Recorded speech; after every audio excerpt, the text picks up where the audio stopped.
Greetings to all our dear ABS TV viewers. It's yet another chance that we get to speak to you.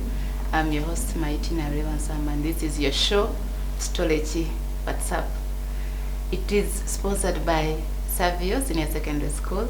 Lisangibwa Etula Kawempe. It is both day and boarding.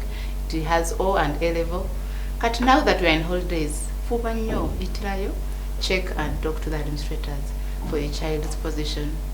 Ate engeri nti mwagala nnyo show tulina sponsor omulala mikwano gyaffe aba East African School of Communication. So bayita ESCOM. Bano bayigiriza mirimu gyenkola. Like now I'm their product. They can train you to be a good presenter. They can train you in videography. Abayina emikolo. These people are always available.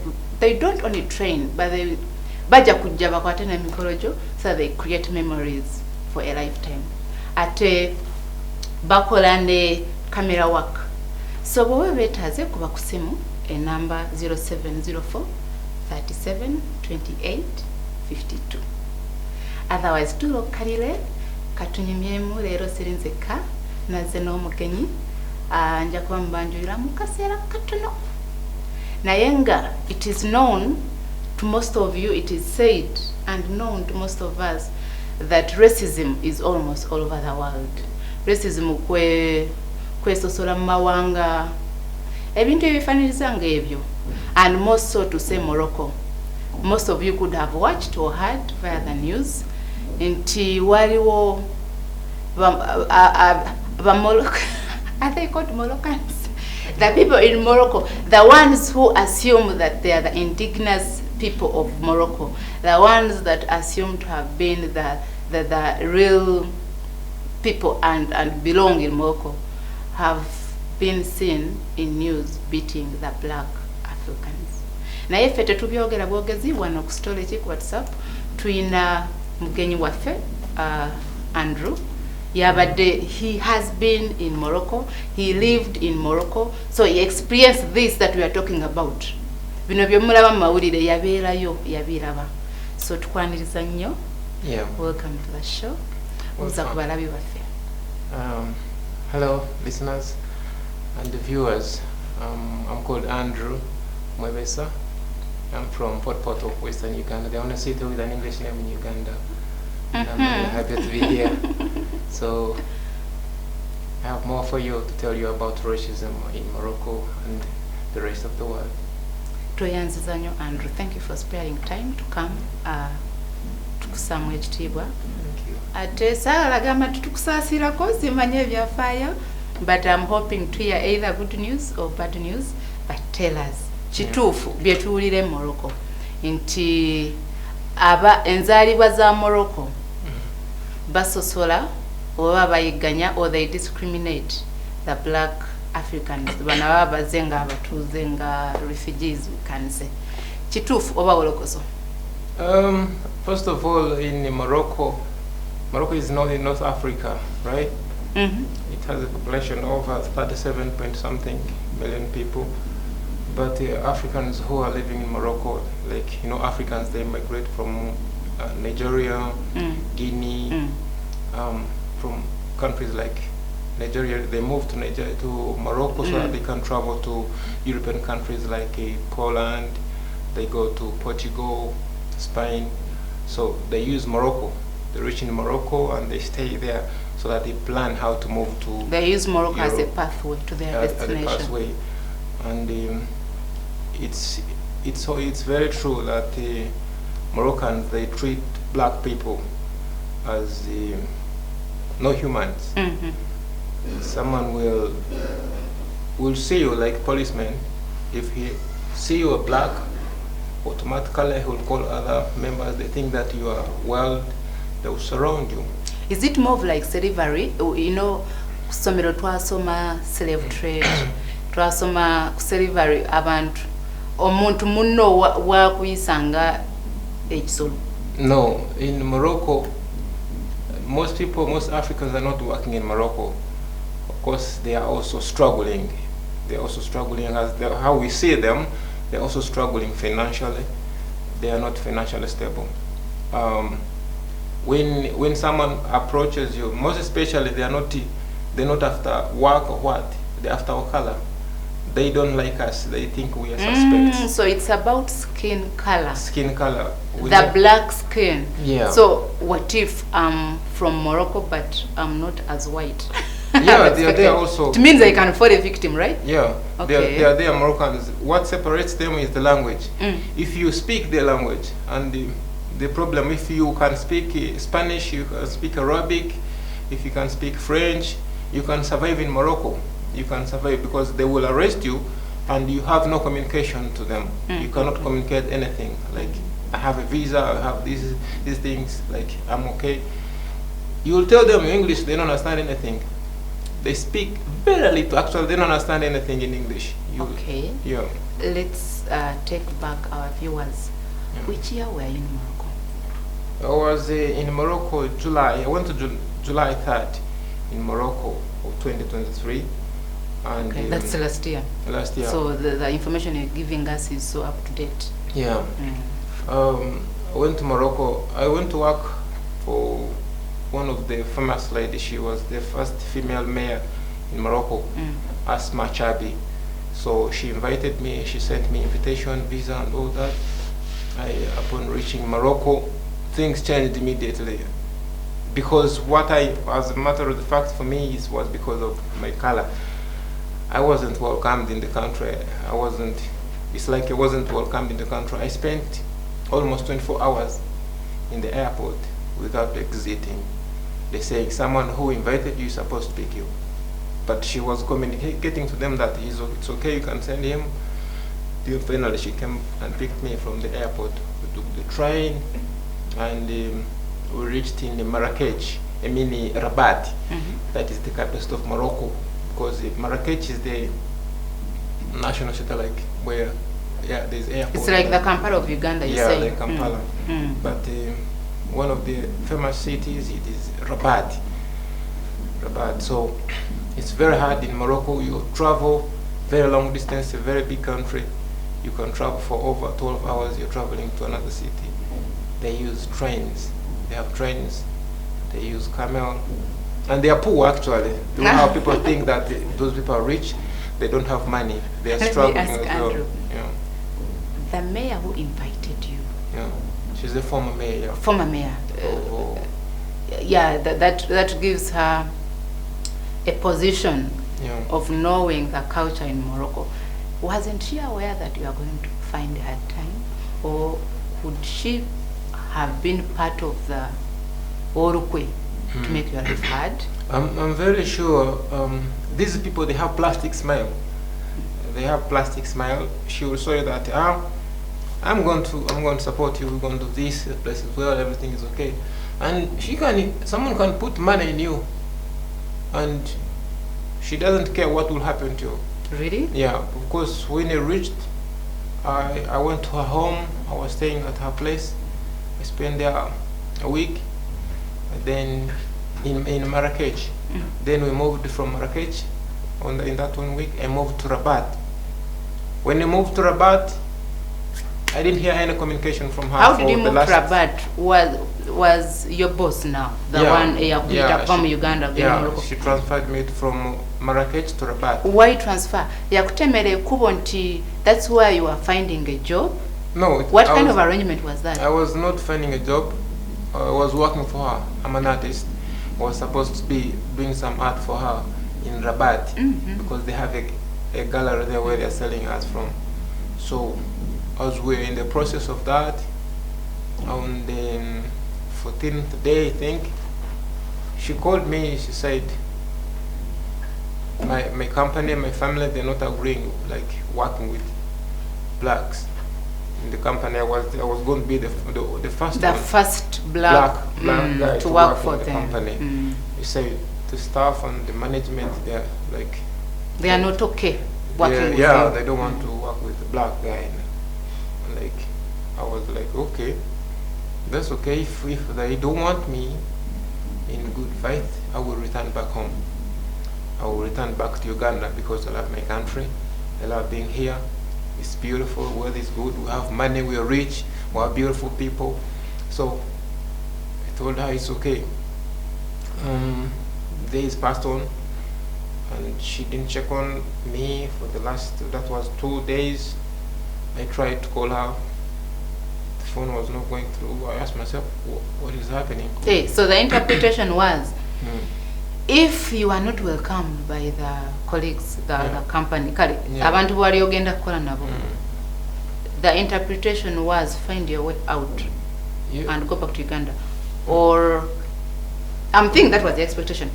And then for you are expecting that the same way she supported you from Uganda to Morocco, she was going to support you in terms of transportation back to Uganda. The good thing, you had the return ticket.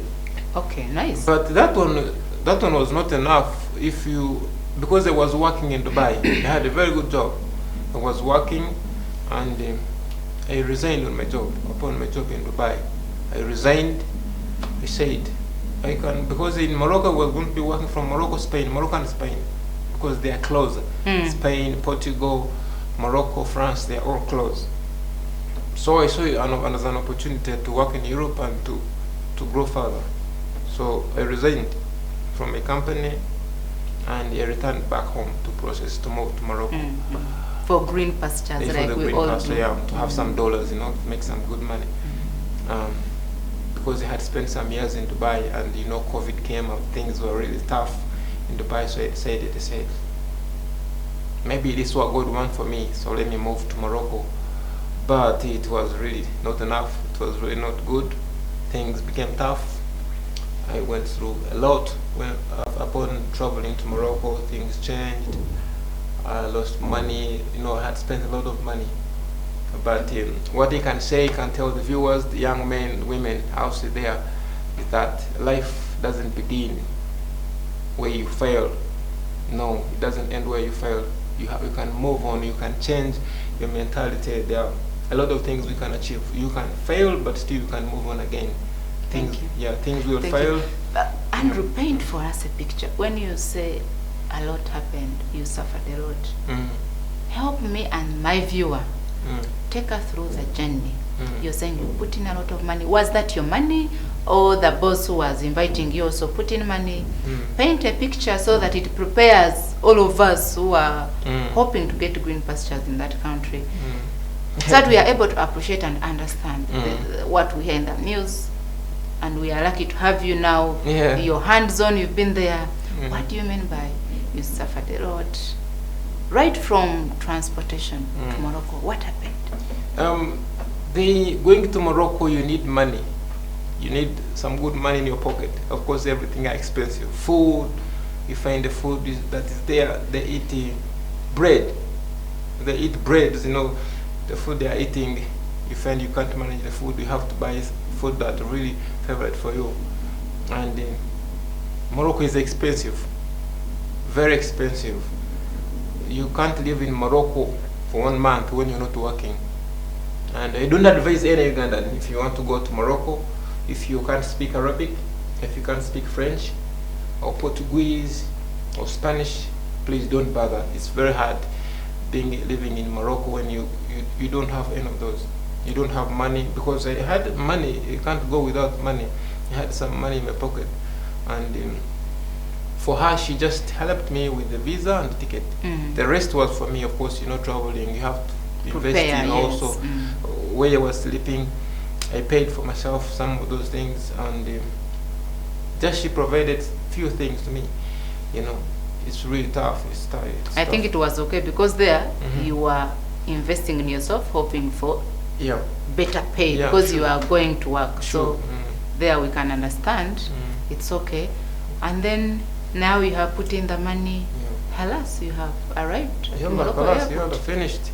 Now you said, let me go to Morocco. Now things are going to be okay. What I had put in, I was expecting to get, because the work I was going to do was going to pay me $2,000+ a month, the salary. We had the contract actually.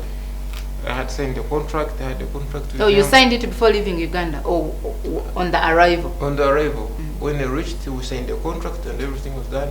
But upon approving of the contract, these people, they said, we don't want to work with a black African. It is the way how they call black people. there is a name that they call us. It's a really bad name. So have you ever been somewhere you see something you really don't like it? That's the same thing. Yeah, you feel like the same thing. You go in the house, the kids, they're running away from you as if you are an animal. Like that was in the house of the boss who invited you. Yeah. So right from when you entered that house, you could sense discrimination. Yeah, but they have plastic smile, plastic face. They will show you that. They will put food on the table. You know, they don't have plates. They don't use plates. They have a plain table. They put the breads. They eat the breads. They didn't say any food. They put the bread, like they cut for you. They give you, they share. The good thing in their culture, they eat together. So they give you food, they eat. But to be honest, he will smile for you like this, but they are not smiling. He show you that he's smiling, but he's inside. What if you're misjudging us? Me too, I like smiling. You know, smiling is medicine. For them. What I would like the viewer to know, what makes you believe that their smile is not genuine? Yeah, because of course you can't be smiling for me, and at the same time you turn at the back behind, I find you talking about me, I say, this guy not good. Why are you smiling for me? You're smiling for me in my presence, but when you go there, you say, I don't like this guy. Kali. They call us Kali. This Kali wali wallah. Baby. What does that mean? No, like, no, we don't like. We don't like that one. Yeah. Okay. No, Kalas, take this. You saw they don't like. He will show you that I like you, but when you turn your back, I put a gloomy face. Hey, you turn and I say. We have this one. We smile, then when you turn, we do. Yeah, like that. When you turn like this, you do something crazy. So it's the same people with those people. So what I know, what is trying to put some small image on these people in Morocco, the people who are coming to Morocco, like Spanish, French. They of course they mind their business. They don't talk to anyone, and they are good people. Spanish people, they are very nice. If you're traveling to Spain, best of luck. It's a very nice country. But for Morocco, I think they think Morocco is not an African country. They think they love themselves so much that they feel they shouldn't be part of Africa. Yeah, they feel like Morocco is not part of Africa. But break it down for us, Andrew. Now remember, you have arrived, you've worked for Madame for a period of, you said? I did not work. Okay, living there in the house for a period of how long? Of 21 days. About 21 days. Yeah. And then now she sends you to where you're supposed to do the work in the company, in another city. Yeah. Rabat. On your arrival, when they are supposed to approve the contract, she gets feedback that everyone in the workplace suggests that they are not comfortable working with you. The department. She calls you and tells you, Andrew, I'm sorry to let you know people are not happy working with you just because of your skin color. No, she did not even call me. She said you return back to Uganda. She said like my staff did not want you. They did not like you. I think they didn't like me because I hadn't done anything. I hadn't started working. Like you didn't like me because my work is poor. But they did not like me personally. Like this guy, Kali, go call us. We don't want. Are you sure it was just Kali, or maybe you? You say sometimes you apply for jobs. Forgive me. I really want us to paint a clear picture to our viewers. Yeah. Sometimes we desperately apply for jobs. Once we have an appointment, we get attitude.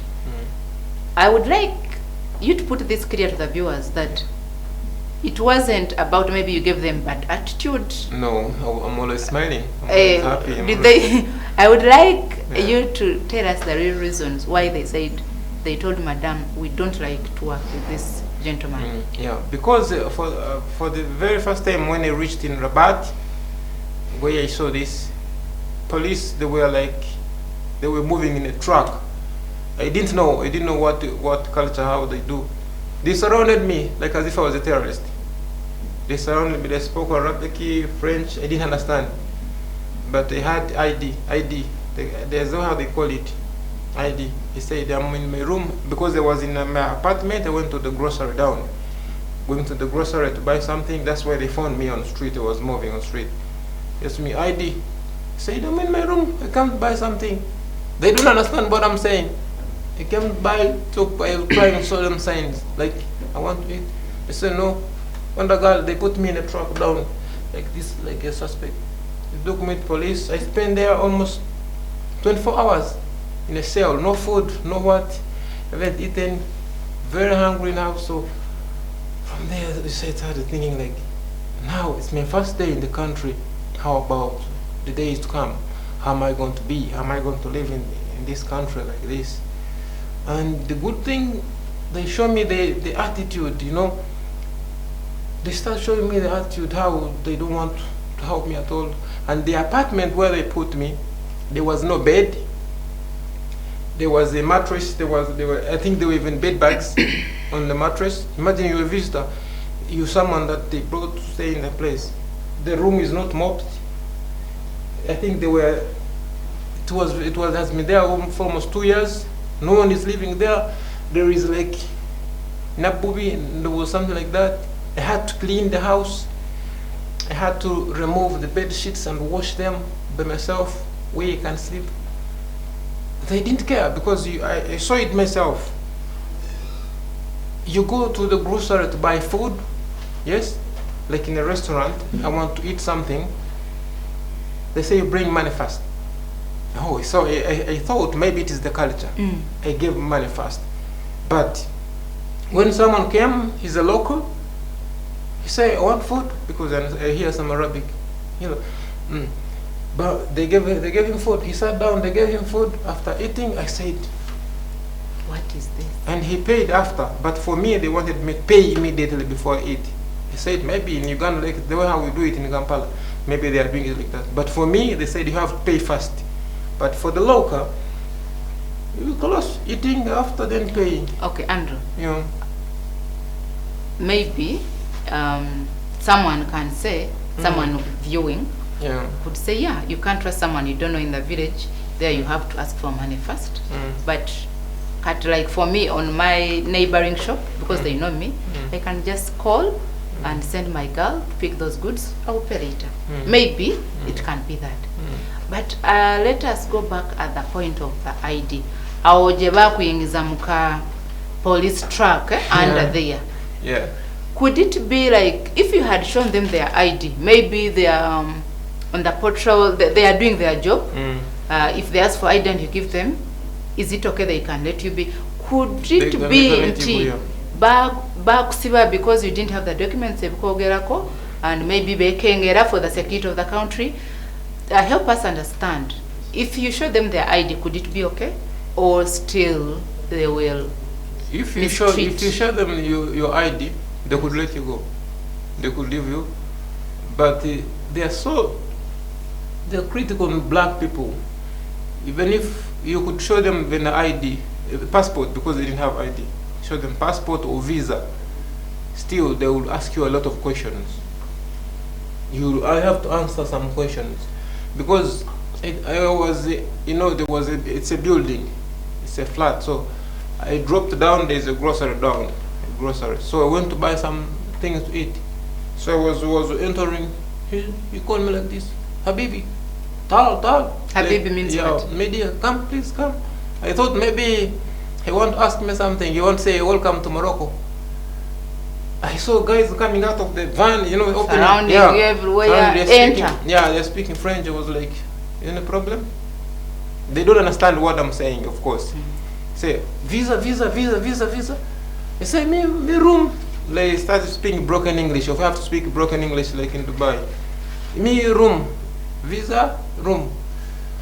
They say, no, understand what you're saying. Come in. They drove me direct to where I didn't know actually. The prison. Okay, and we are about to go for a short break. Yeah, sure. When we come back, let us start from there. Your life from when you entered the cell, and then let our viewers learn something from your story.